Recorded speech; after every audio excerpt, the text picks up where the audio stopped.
नमस्कार, मैं हूं आशीष राजपूत और आप देख रहे हैं अपना टॉप भारत। बहुत बहुत स्वागत है आप सभी का अपना टॉप भारत में।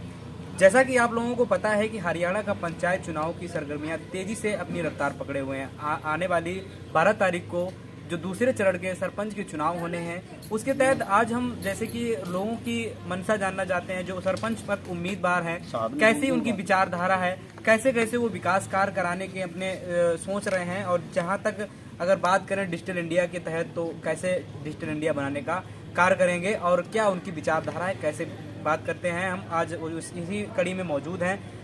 गुरुग्राम डिस्ट्रिक्ट के अंतर्गत आता है जो विकास खंड है फारूक नगर से जो ग्राम पंचायत है साबका से हमारे साथ कृष्ण कुमार उर्फ मोंटी जी मौजूद हैं। इनसे हम जानते हैं, ये सरपंच पद के उम्मीदवार हैं। इनसे हम जानते हैं कि क्या इनकी ग्राम पंचायत में अभी तक की जो समस्याएं हैं, जो समस्याओं से जो जनता जूझ रही है, उनको निजात दिलाने का ये कैसे कार्य करेंगे, और जनता के द्वारा अगर इनकी विजय हो जाती है तो ये अपने विचारधारा, अपने उद्देश्य से कैसे अपने ग्राम पंचायत को विकास में आगे ले जाएंगे, उनके बारे में सबसे बात करेंगे। सबसे हमारे साथ मौजूद है सर अपना नाम बता दीजिए पहले। सर मेरा नाम कृष्ण कुमार जी और Monty ji, son of captain Motiram ji.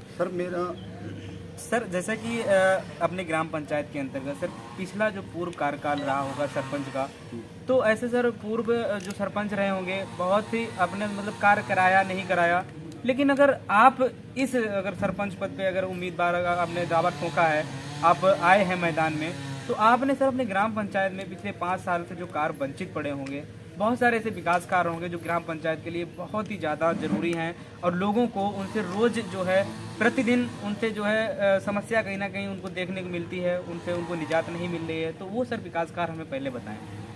Sir ऐसा है कि मेरे गांव के अंदर काफ़ी समस्याएं हैं जी। जैसे कि अपने जो हैंडीकैप्स हैं जी उनके लिए भी ये सबसे भारी समस्या है कि गांव के अंदर जी ना तो उनका बीपीएल कार्ड है। जी बीपीएल कार्ड था भी, उनको राशन मिलता था। कुछ लोगों का कार्ड धारकों का कार्ड भी निकाल दिया गया है जिसमें कटवा दिया गया है। और मैं ये चाहता हूँ कि हमारे गांव के अंदर ऐसी समस्या ना आए। मैं उन गरीब लोगों को एक नई दिशा में ले जाने की पूरी कोशिश करूँगा। जी सर, अपने ग्राम पंचायत के अंतर्गत जैसे ये तो हो गई कि जो गरीब लोग हैं उनको लेके, और सर अपने ग्राम पंचायत में सर कुछ संपर्क मार्ग को लेके, जैसे सड़कों से मैंने देखा कि इधर से आने जाने में सर कच्ची रास्ता से मुझे आना पड़ा है। ये मेरा एक तजुर्बा है। मैंने ये अपने मतलब वीडियो के माध्यम से हम दिखाना भी चाहेंगे कि जो संपर्क मार्ग है वो सर कच्चा है। तो सर क्या लगता है संपर्क मार्ग को लेके दिक्कत है ग्राम पंचायत में? ये समस्या जी पिछले जो भी पंचायत थी पीछे, वो करीबन 7 साल उन सरपंच जी ने कार्यकाल निभाया है इस गांव का। जी। तो मैं ये कहूँगा कि उसमें सरपंच जी ने ये बिल्कुल इस पे जीरो समझ के चलता हूँ, इसके ऊपर निगाह नहीं की, इसके ऊपर अपना फोकस नहीं डाला। नहीं, ये कार्य बहुत पहले हो जाता है। मैं तो शुक्र करता हूँ भूपेंद्र जी का, जो हमारे यहाँ जमालपुर से हैं।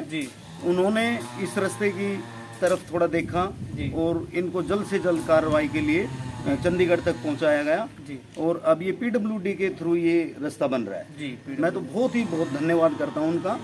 अच्छा सर, और भी जैसे ग्राम पंचायत के अंतर्गत जो जैसे स्वच्छता अभियान के तहत अगर हम देखा जाए तो स्वच्छता अभियान के तहत जो कागजों में कार्य तो होता है, हालांकि जो कागजों में दर्शा दिया गया कि जो सफाई कर्मचारी है ग्राम पंचायत में बराबर पहुंच रहा है। क्या सर अपने ग्राम पंचायत में ऐसी भी समस्या आ रही है, जो नालियां हैं वो अभी भी जो भरी पड़ी हैं, बुझबुझा रही हैं, कहीं ना कहीं उसमें सफाई का कोई भी कार्य नहीं हुआ, ऐसा क्या?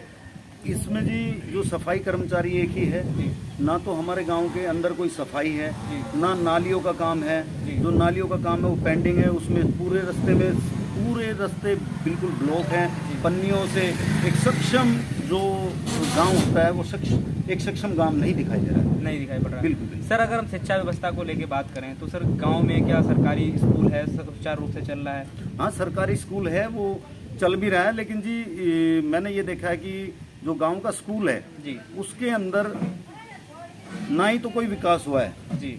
जो करते हैं गांव के कर लेते हैं मिल बैठ करके, उससे आगे कोई विकास ही नहीं हो रहा है। और मैंने ये भी देखा है कि जो हमारे गांव का जो विकास की बात की जाए तो हमारे गांव के अंदर एक झोड़ है जी, और उसमें पूरे गांव का पानी एकत्रित होता है। लेकिन उसमें बाहर की जो ये वेर वेयर हाउस है। इसमें क्या है कि इनका जो जितना भी पानी है, कीचड़ है, वो सारा गंद उस ढोड़ में आ रहा है, उससे वो और फुल होकर के और गांव की तरफ बैक मार रहा है, फैल रहा है। जी जी जी, पूरी गंदगी फैली हुई है। उसमें ये चाहता हूँ कि उस झोड़ को अगर मैं बना जी तो मैं उस झोड़ को सक्षम एक झोड़ बनाऊंगा, अच्छा तालाब बनाऊंगा। एक हमारा गांव का शमशान का है, शमशान में कोई विकास नहीं हुआ अभी तक, और जो विकास हुआ उसकी तरफ ध्यान नहीं दिया गया। ना हमारे शमशान के अंदर पानी की सुविधा है, जो कि एक गांव की छोटी सी कमेटी थी, उन्होंने ये कमेटी बना करके और उसमें एक पानी का प्रबंध किया गया। उसके बाद में दोबारा जो पाइपलाइन डली है वो बिल्कुल डैमेज हो गई थी, दूसरी डली, तो उसके अंदर कनेक्शन नहीं किया गया। जी सर, अब ग्राम पंचायत की अगर हम बात करें तो क्या सर घर घर जो पानी टंकी द्वारा पहुंचाने का कार्य है, जो कि सरकार का भी ये मानना है कि घर घर टोटी द्वारा जो पानी पहुंचेगा, तो क्या सर अपने ग्राम पंचायत में पहुंच रहा है? और अगर नहीं है तो कैसे जो गाँव के ग्रामीण लोग हैं कैसे पानी सर पीने का कर पा रहे हैं? सर देखो, अभी जो पहले थी वाटर सप्लाई थी, अभी डैम बना हुआ था, कुछ लोगों की मेरे पास समस्या आई, बोलो भाई साहब जो ये नहर का पानी चला था गांव के अंदर कुछ दिन पहले, तो उसमें समस्या आई कि भाई साहब इसमें तो कीड़े आ रहे हैं। मैंने उनको सोचा कि भाई देखा, हाँ पानी में तो वास्तविक कीड़े आ रहे हैं। कुछ 8-10 लोगों ने मेरे से मिलकर डिस्कस की, मैंने एसडीओ साहब से बात की और उस समस्या को सोल्व करवाया। एसडीओ साहब ने मेरे को पूरा आश्वासन दिया, और जी इस हम पानी को बंद करवाते हैं और दोबारा से वाटर सप्लाई का पानी चलवाते हैं। जी शुरू हो गया क्या सर? जो पीने का पानी है वो शुद्ध पानी आ रहा है पूरे ग्राम में? हाँ, अभी फिलहाल पानी सही आ रहा है, लेकिन जो उसमें जो डैम बनाया गया था नहर का, उसके अंदर वो करीबन 3.5-2.5 साल से पानी उसके अंदर स्टॉक था, वही पानी चला दिया गया जी सर। जी तो इसलिए मैंने उस पानी को बंद करवाया एसडीओ साहब से कह करके, और वो पानी बंद करवा करके और अपना पुराना वाटर सप्लाई का ही पानी चलाया। अब मैडम ने मेरे से बोला कि भाई इसकी साफ सफाई करवा करके और तभी हम इन डैम को चलाएंगे। जी सर, जैसे डिजिटल इंडिया के तहत विकास कार्य गाँव में जितने भी होते हैं, जैसे कि ग्रामीण स्थल के जो लोग हैं उनको नहीं पता रहता है, जैसे राशन कार्ड में उनको कोई करेक्शन कराना है, कोई आधार कार्ड में करेक्शन कराना है, तो वो सर जो जन सेवा केंद्र होता है वो ग्राम पंचायत के अंदर ही आता है। उसकी फीस जो है 20-30 रुपए कटती है, अगर मान के चलें। अगर हम मार्केट में वहीं कहीं जाते हैं, जो प्राइवेट लोग करते हैं वो 200 रुपये 300 रुपये, जो किसान लोग होते हैं, गरीब लोग होते हैं, उनसे चार्ज करते हैं। तो उसके तहत सर अगर आप ग्राम पंचायत में बन जाते हैं, प्रधान सरपंच बन जाते हैं, तो सर उसमें क्या सर आप जन सेवा केंद्र का सुविधा भी कर रखेंगे ग्राम पंचायत में? जी, मैं ये देखो, जो मेरे ग्राम की जो समस्या है, मैं ये चाहता हूँ कि गाँव के अंदर एक छोटा सा बैंक हो, जिससे गांव वाले को यहाँ से 4-5 किलोमीटर दूर ना जाना पड़े। एक गांव के अंदर लाइब्रेरी हो, और जो हैंडीकैप्स हैं उनके लिए अलग से स्कूल हो, और जो गांव की नालियां हैं, पानी से लेकर के मतलब हर तरफ से मैं ये चाहता हूँ कि मैं अपने गांव को एक सूक्ष्म गांव बना जाए, आदर्श गांव बनाना चाहता हूँ। और उसके साथ में मैंने देखिए कि जो बड़े लोग हैं वो तो अपने बच्चों की शादियां गांव से बाहर भी कर सकते हैं, हाई फाई सोसाइटी के लोग हैं वो बाहर कर सकते हैं, लेकिन इस चीज़ पे मेरे गांव ने अभी फोकस नहीं डाला कि आने वाले भविष्य में, अभी तो चलो ग्राम पंचायत अगर नगर निगम आ जाती है तो जो मिडिल क्लास के आदमी वो अपने बच्चों की शादी कहाँ करेंगे। इसलिए मैंने ये सोचा है कि भाई मैं अपने गाँव को एक वाटिका दिलाऊंगा, एक बच्चों के लिए खेल ग्राउंड दिलाऊंगा, और जो बड़े बुजुर्ग हैं उनके लिए यहाँ पे एक जो अपनी पंचायती जमीन है उसके लिए जो कब्जा है, जो कब्जे कर रखे हैं, वो भी छुटवाने की पूरी कोशिश करूंगा। तो कहीं ना कहीं सर अगर हम देखा जाए तो जो वाकई में जमीनी हकीकत से जो लोग पात्र हैं, उनको पात्रता दिलाने का आपका कार्य रहेगा। और ग्राम पंचायत में सर अगर आप सरपंच बन जाते हैं तो जो ग्राउंड लेवल पे वाकई में जो हकीकत है, जैसे कि सर अगर देखा जाए अपने ग्राम पंचायत में तो कुछ लोग ऐसे भी हैं क्या जो सर अभी कच्चे मकान में रहते हैं? हाँ जी, ऐसा भी है कि मैंने जो हमारे गांव के अंदर जो कुछ लोग ऐसे हैं हरिजन भाइयों में भी जिनके पास में आवास नहीं है। स्वच्छ भारत जो अभियान का जो नारा लगा था, उसमें अभी भी ऐसे घर हैं जिनके घर में बाथरूम लैट्रिन का भी अभी नहीं है। स्वच्छता अभियान के तहत कोई भी लैट्रिन बाथरूम अच्छा अपने ग्राम पंचायत में, जबकि हर ग्राम पंचायत ओडीएफ हो गई है एक तरीके से। और जो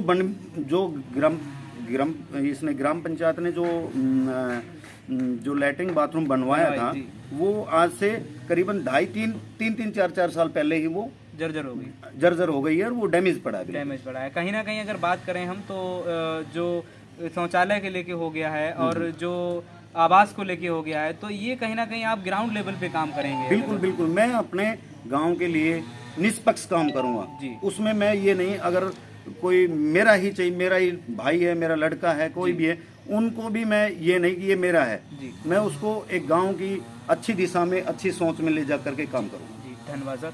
जिस प्रकार से आप लोगों ने देखा, हमारे साथ कृष्ण कुमार जी मौजूद थे और वाकई में एक, अगर मान के चले पहले चरण के हम अगर आपको आंकड़े बता दें तो पहले चरण में जो शिक्षित और जो युवा लोगों ने सरपंच के पद पे अगर लिया है, अपना जो दर्जा किया है, वो 70% जो है अपना कब्जा करके जमाया हुआ है। अब वैसे ही अगर हम दूसरे चरण की भी बात करें तो कुछ ऐसे ही आंकड़े आने वाले हैं। ये थी ग्राउंड रिपोर्ट गुरुग्राम से। और गुरुग्राम से आप लोगों ने देखा है कि गुरुग्राम डिस्ट्रिक्ट के अंतर्गत मैंने 2-3 विकास खंड के, अगर पटौदी की बात करें, सोना की बात करें, और हम फारूक नगर की, अब इस समय फारूक नगर के विकास खंड का कर रहे हैं। तो ऐसे में आप लोगों की क्या राय है, क्या लगता है कि किसका आंकड़ा जो है ज़्यादा रहेगा, वो हमें कमेंट बॉक्स में कमेंट करके ज़रूर बताएं। क्योंकि अगर डिजिटल इंडिया की हम बात करें तो केंद्र सरकार और राज्य सरकार दोनों का कहना है कि हम डिजिटल इंडिया की तरफ बढ़ेंगे और जो गाँव है उसको डिजिटल बनाने का कार्य करेंगे। डिजिटल इंडिया जब ही बनेगा जब सरपंच जो भी रहेगा, ग्राम का प्रधान जो रहेगा, वही जो अब तक, जब तक एक्टिव नहीं होगा तब तक कोई भी डिजिटल इंडिया नहीं बनने वाला है। तो ऐसे में आप लोग हमें भी कमेंट करके जरूर बताएं। धन्यवाद।